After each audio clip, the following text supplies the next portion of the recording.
This is Pet Life Radio. Let's talk pets.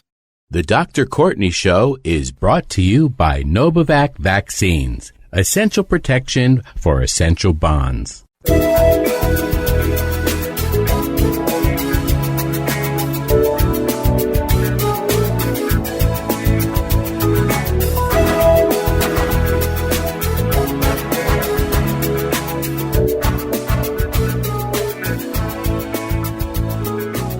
Hi, welcome to the Dr. Courtney Show. I'm Dr. Courtney Campbell, brought to you by Merck Animal Health. Listen, I am so excited today. I'm really pumped. We've got a lot to get to in this podcast. I just want to thank everybody for joining us. These are the kind of podcasts that really animate me, really get me excited, because we're talking about something that a lot of people say to me on a daily basis. I've got a really exciting guest that I can't wait to get to. But just to frame what we're going to talk about today, I want to just talk about the word rescue.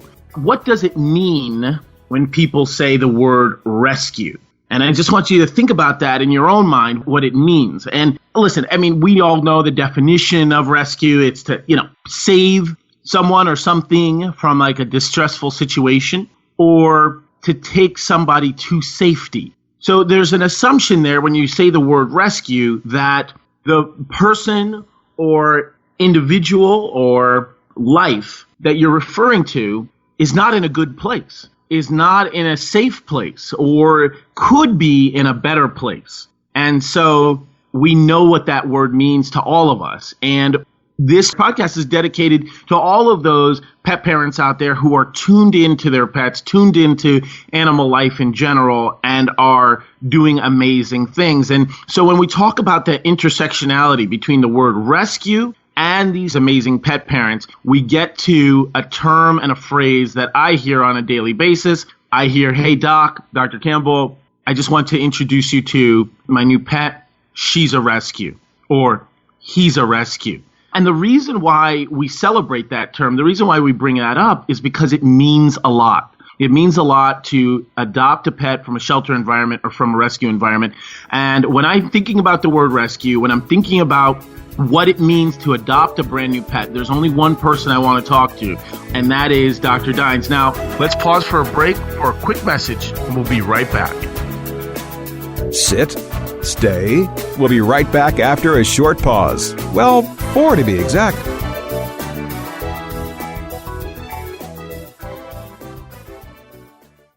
Pets for Patriots improves the lives of veterans and military families through companion pet adoption. We help veterans adopt a new pet friend while giving the most overlooked, undervalued shelter animals hope in a home.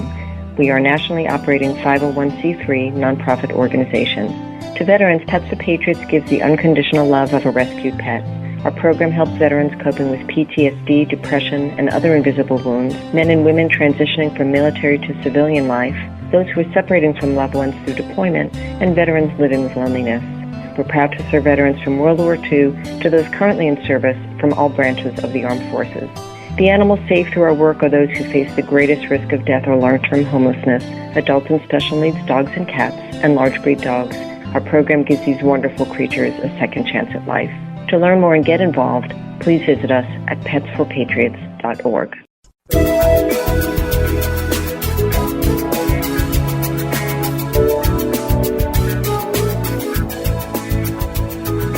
Welcome back to the Dr. Courtney Show. Here's what's amazing about our guest. Dr. Dines is currently joining us in the trenches from her Humane Society right now. Thank you, Dr. Dines, for joining us. Welcome to the podcast. Thank you. Just to give a little background. Certainly, please. I just really wanted to hear how you got into this unique field, because what I don't think a lot of people realize is that shelter medicine and working in the Humane Society is so important that is a subspecialty. And could you just talk just with me, because I love learning too, and just with all of our listeners, how did you get into this subspecialty and what does it mean to you? Before I started veterinary school, I actually worked in the shelter that I currently work at, not as a veterinarian, obviously. I worked in the lab staff, and there's a lot of shelters within the area that we work with, and it's Definitely a different field. It's a really tough field. If you talk to any shelter vet, there's a lot of burnout and there's a lot of turnover in the field because it's hard to see what you see on a daily basis. It's hard to take care of hundreds of animals at once. But the fact that you can help many animals and you can see the good outcomes with a lot of families that do rescue these animals and take really great care of them, it's really positive. The other thing is that as a veterinarian, they've created now this specialty, a boarded specialty in shelter medicine, and that's something I decided to pursue. And that's because I dealt with a flu outbreak at my shelter. So in the University of Wisconsin, and Mark kind of came in to help us through that process. And after that, I said, well, maybe I should kind of invest in this specialty and continue forward. So that's what I'm doing while working at the shelter. And I just think that there can be a lot of good outcomes. It's really community-based, and you can see everybody that kind of encompasses and surrounds the shelter and makes the great things happen that they do. That's incredible. You mentioned helping and being compassionate and reaching out to the community. And, every community out there has a rescue shelter, as some people refer to it as the pound. But every community out there is working to hopefully provide animals who are relinquished or strays a safe place so that they're not subject to some of the deleterious aspects of just out in the environment. And so that is one word that really resonates with me, is community. Now, when people from the community who are well-intentioned come in and say, listen, I don't want to go to a breeder, I don't want to buy a dog, I want to go to a humane society, I want to go to a shelter, and I want to adopt a new pet into my house to become a new pet parent. What kinds of things should I be looking for? How do I know that this is the right pet for my household, specifically around a behavioral framework? So we talk a lot about the Adopters Welcome which is an HSUS project. And so we allow people to choose what they think is best for their household, because we think about how many adopters have been turned away by rigorous processes, and maybe they were actually the perfect adopter. Right. I hate to interrupt you. Just for everybody out there, could you quickly define HSUS project? The Humane Society of the United States, the Adopters Welcome program, what it is it's pretty much not a rigorous jump through the hoops to adopt an animal. It's you have the well-intentions, you're coming to a shelter to adopt because you want to adopt, because you want to save a life. You're not coming to a shelter to do something harmful to an animal. You're coming because you want to make a difference. And so why should we make that hard for people? It should be a celebrated thing that people are coming and they're making this decision out of the goodness of their hearts. And so what we try to do is if they have, we would like a younger dog, or we would like an older dog, or we would like a dog that's great with children, shelters can make those recommendations. However, you don't deter people unless there's a real reason to deter them from that dog. If somebody is elderly and they want an energetic dog, maybe they want that dog to walk around with and to keep their energy going. That doesn't mean they get declined for that dog. If they think that's a good fit for them, they're allowed to make that choice as a good fit. Because who am I to say that you're not, active and walking 10 miles a day just because you're elderly? By the way, I really should be walking 10 miles a day. So I like the fact that you're bringing that up, because that is, maybe I need to adopt a dog to do that. But no, certainly continue, because what you're saying is just so important, is that when people add or people invite or rescue pets into their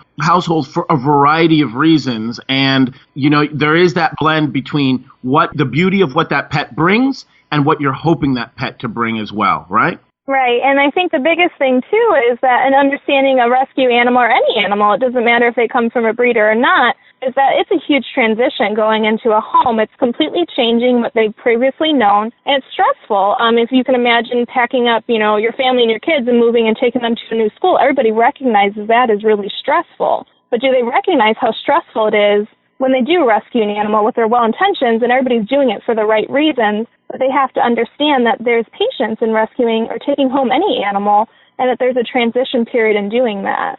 Yeah, listen, I want to be honest, and I'm not just saying this because it makes me sound awesome, but my first pet was a rescue. Every pet that I would, ever have or invite into my house will be a rescue from the Humane Society or from the shelter, or just from, we're around pets all day long, and sometimes we see some pretty sad situations that we can pull pets from. For instance, we just saw a dog out here in California. I'm out in sunny Santa Barbara, and for some reason, because it's so beautiful and because the weather's so nice, a lot of people will take their dogs off leash.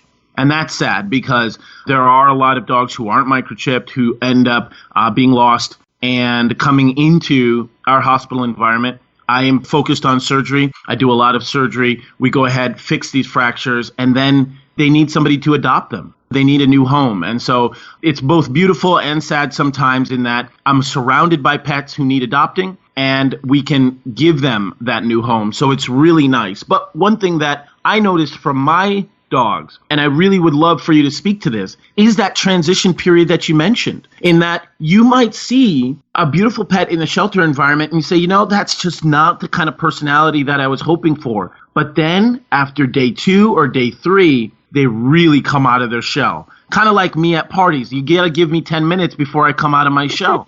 So I would love for you to speak to that transition period. Well, we encourage people to give them some time. A lot of people come in and they're looking for the perfect family dog, and that's every shelter dog can be that perfect family dog, but they need the time to do that, and they also need the training and the reinforcement to be able to do that. People don't have children and think that they can be perfect in one day, and it's the same thing with an animal. Allowing them a gradual transition is wonderful. I think one of the biggest mistakes is one of the most well-intentioned mistakes that people make, and that they get a shelter animal and they're so excited and they want to introduce that animal to everybody. They have their whole family at home, their neighbors, their cousins, and they're waiting. They're waiting to meet this dog, but it's so stressful for them to come in. And then when the dog is, timid or is a little fearful, aggression can occur. And I think that's the biggest scare there, is that they bring home this dog that was wonderful in shelter, but now they have 15 people surrounding them because they're so excited to have this animal. And it's just a little bit too much at once. And so what we recommend is that everything be gradual. It's quiet for a couple days. Introductions are slow. If you need to use a baby gate, if you need to go on a walk with, your aunt that'll be coming over every day, or your grandmother, or anything like that, that it's just a slow transitional period for them, and to make them as comfortable as possible and understanding that this can be really stressful for them. Yeah, I absolutely agree with that. And, if you're slow and gentle, if you decrease the amplitude of your interactions for those dogs who are really cautious, I just see such positive and amazing things that can happen. But when people have a sort of idealistic notion that, we're just going to pull this little guy out of a shelter environment and then put him around people he doesn't know, doesn't recognize, he has no clue what they're actually saying to him or her, then that could be really challenging. But like you were saying, there's so many people that go slow and gentle, and they turn out to be just wonderful, wonderful adopting parents. Now, you mentioned something that's super important, and we have to talk about this on the flip side, and that is introducing to everybody. And so when you start introducing your new pet to a bunch of new dogs or a bunch of new people, there's one thing we want to make sure, and that they are completely safe. For them, the medical care is fantastic, and we also want to make sure they're safe to everybody around him, including other dogs. And I know the Humane Society and shelters all across the country are working hard to make sure that any newly adopted pet is medically safe and that they are well taken care of. Let's talk about that on the flip side, and we'll be back right after these messages. We'll be right back right after these messages. Stay tuned.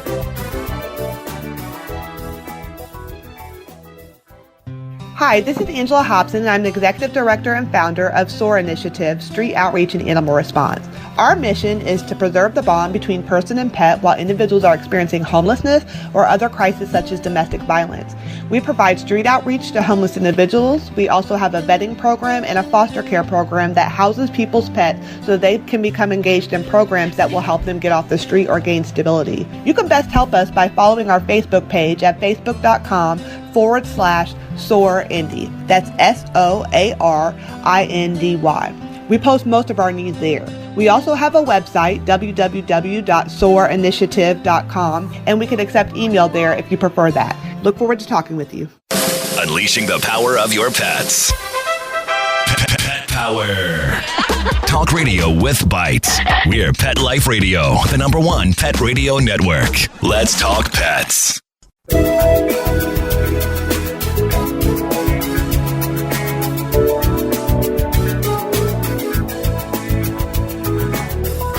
And we're back. We're talking with Dr. Dines. I'm so excited and just so pumped to have her on this podcast. We've been involved in a riveting conversation just about rescuing. And sometimes, listen, I say this all the time. People know that I say this, and they say this as well, and that is, we don't know who's rescuing who. Sometimes we're rescuing these pets from the shelter, and sometimes they're rescuing us because they find us and just add such amazing light and love to our homes. We're with Dr. Dines right now. She's in the thick of things. She's in the trenches right now, taking care of pets at the Northwest Humane Society in Indiana. And one thing we wanted to jump into is just in terms of medical care when we're adopting a new pet. And Dr. Dines, would you mind speaking to the idea that adopting a pet from a humane society is an ideal situation because at that particular facility, you guys go through all the medicals, correct? Right. I think a big thing that we discuss and try and encourage a lot of shelters to do is at our shelter, all animals coming through the door are vaccinated immediately coming in the door. And that's to do the best that we can to protect them because we don't know their history. A lot of them are strays. Some are from owners that can't really afford to care for them anymore. So their vaccine history is minimal or non-existent. And so to keep everybody healthy in the shelter and to keep that animal healthy in the shelter, the first thing we do is vaccinate, which is a huge expense for any shelter. But it's something that we think is valuable and something that we encourage people to continue care with their veterinarian outside of the shelter. Furthermore, every animal that leaves out of our building is either spayed or neutered, which is a pretty hefty expense if you look at it through a private practice standard. And we also microchip, we deworm, we give them flea and tick medication, we give them heartworm medication, we heartworm test dogs coming through the door, and we treat heartworm positive dogs. And those are all really this is incredible. Pretty expensive things. Yeah, absolutely. Absolutely. This is incredible because you don't know their history. You don't know where they're coming from. And so it's so important to look out for infectious disease. And what you're saying is when you get a brand new puppy, these are all of things that the puppy absolutely needs, but it's an expense on the new parents. But it sounds like you're saying is that if you are able to rescue a dog from a humane society, it sounds like all of these things are taken care of. They are. And I mean, adoption fees are not to make money by any means at a shelter. For how much money and time is put into an animal, and we don't look at them as money and time. However, the amount that we're putting in, we always tell people, like, they said, I can get it free from Craigslist or online. And we say, this is how much a free dog costs once you get their vaccines and their heartworm medication and their flea and tick and their surgery and, and a check over. This is how much that free dog costs, which is way more expensive than our adoption fee. And so we always tell people, just beware, like, we're not doing this for the profit or the money. We're doing this for the betterment of the animal.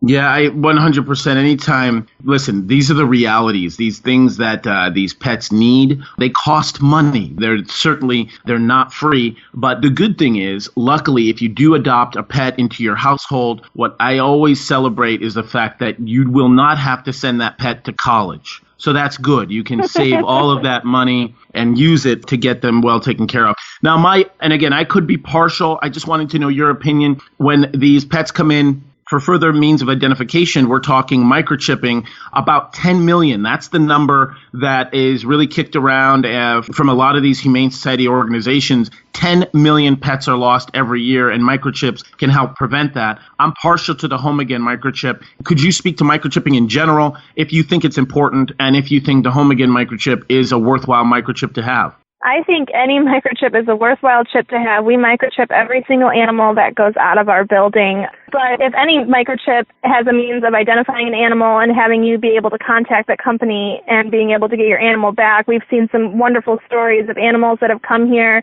from 6 shelters away, 6 towns over, because the person picked them up on the way to work and the shelter happened to be on the way to work, and we were able to reunite that dog. Whereas, do you think that person would think that their dog's 6 towns over? Likely not. And so They can do really wonderful things. Yeah, I mean, listen, I just talked to a gentleman who told me that his dog was at a boarding facility and escaped. And now this sounds a little bit implausible and unbelievable, except if you really know dogs. He said that dog ran approximately 4 or 6 blocks after it escaped from the boarding facility back to its home without getting hit by a car. So when you say wonderful things, the microchip is so important, but these dogs sometimes just have that inner GPS, which I'm fascinated by dogs in general, and I just think that's incredible. But microchipping, so important. Like you said, the microchip, we use a Home Again microchip, but like you said, every microchip is so important. I just wanted to talk about one thing that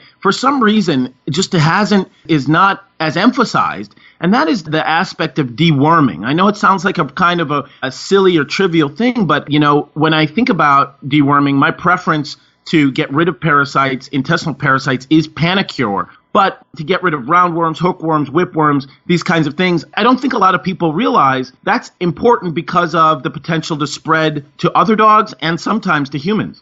Yeah, that's correct. We generically deworm dogs coming in, not always with Panicure. However, we do use Strongit or Pyrantel for every dog coming in. They also get heartworm prevention on top of that. Excellent. And then we have any dogs of concern that have loose or runny stools, etc., they get fecal checks, and if they do have something like whipworm on there, we do treat them with Panicure. We also treat for coccidia, which in some cases private practitioners feel like it's self-limiting, but in a shelter it's really important to us to go ahead and treat that. And where our biggest concern is trying to send home an animal as healthy as possible, but also with the understanding that, in the shelter right now we have 200 animals. And 200? So it's kind of like a triage. Wow, you guys are just surrounded by animals. That's a lot of barking. And meowing. And meowing. I can't forget the meow. That is absolutely incredible. I mean, I think for me, what I'm fascinated by is that because of the tremendous caseload and you can certainly look at the fact that a lot of animals are relinquished or to a shelter, to a humane society. And so certainly we would love for that number to be lower. But what I love to hear is people like you in the trenches, and you have developed this level of efficiency where these pets are very well taken care of, but you've developed this well-oiled machine where you can help out a lot of pets. High volume in a quick amount of time. I just think that level of efficiency is really incredible. Do you feel like where you are right now, you're operating as, for lack of a better term, a well-oiled machine? I think there's always room for improvement, but I love that. We've got a lot of things down pat to an extent. And I think the biggest thing is that we always talk about in the shelter is that you kind of learn to work it like an ER. You triage. If you have 200 animals, and you're hoping that you're vaccinating, you're doing everything right, and you're preventing disease, but that doesn't mean that there's not ever disease. And so you kind of take care of what's most important first and foremost, and you kind of go downward, and you try to make sure that everybody's getting the best care and the care that they need. Oh, my goodness. Do you have any pets yourself? Yes, I have what I call my herd. I live on 10 acres, so I have 4 dogs and 6 cats that are all shelter animals. Jeez. You live on 10 acres? I do. Oh, my goodness. So, yeah, you basically have a pack out there. It's basically like National Geographic. Yep, they're all the special shelter animals that needed a little bit more care, and I thought, who better to go home with than a veterinarian? Oh, honestly, I love that so much. Listen, you've been fantastic. I just want to remind everybody out there who's doing amazing things with pets. I mean, Dr. Dines, she's wonderful to talk to. This is who I was so pumped to get a chance to talk to you today.